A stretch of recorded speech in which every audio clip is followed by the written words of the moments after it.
Hey, what's up everyone, Scissors the FPS here, and today I wanted to go over my top 5 favorite new features in Lego Fortnite Odyssey.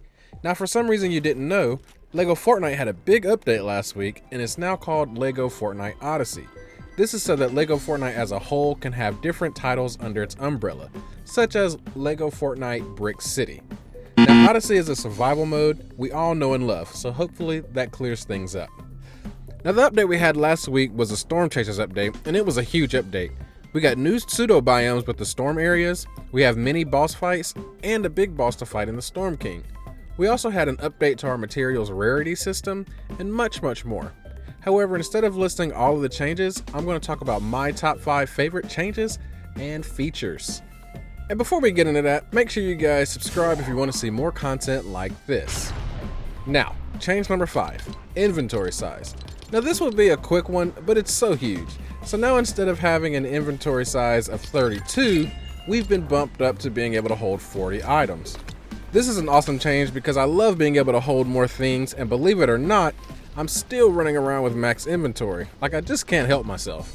Another small change that I'll tack on to the inventory size is the fact that stackable items can now stack up to 80 times in your inventory. So that alone helps with inventory management. Moving on to change number 4.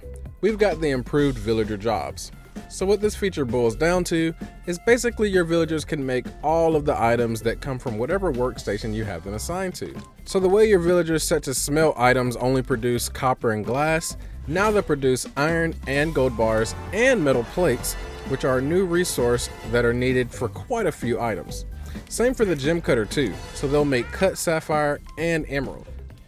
So I definitely feel this is a very valuable feature, especially if you set your villages up properly and have enough villagers in your world. You can reduce the amount of time that you personally are sitting in front of workstations significantly. Okay, change number 3, the introduction of legendary weapons and the fact that we can make them fairly easily. You simply create whatever epic weapon or tool you want, excluding shovels and fishing rods. Then you go over to your legendary forge and you spend 3 rift crystals. Now if it's a brand new weapon or tool, you essentially double the life of it, and whenever it's fully leveled up, it will be even more effective. I don't even remember where I got the rift crystals from because they're so plentiful. So as long as you're actually doing things related to the storms, i.e. fighting the storm enemies and descending through the various dungeons you have, you'll get plenty of rift crystals. Also, I'll add that the way we create weapons has been upgraded as well. We now have the ability to mix and match all kinds of materials to adjust the rarity, damage, and durability of the various weapons and tools we create. Change number 2, the various changes in rarity to some of our older materials.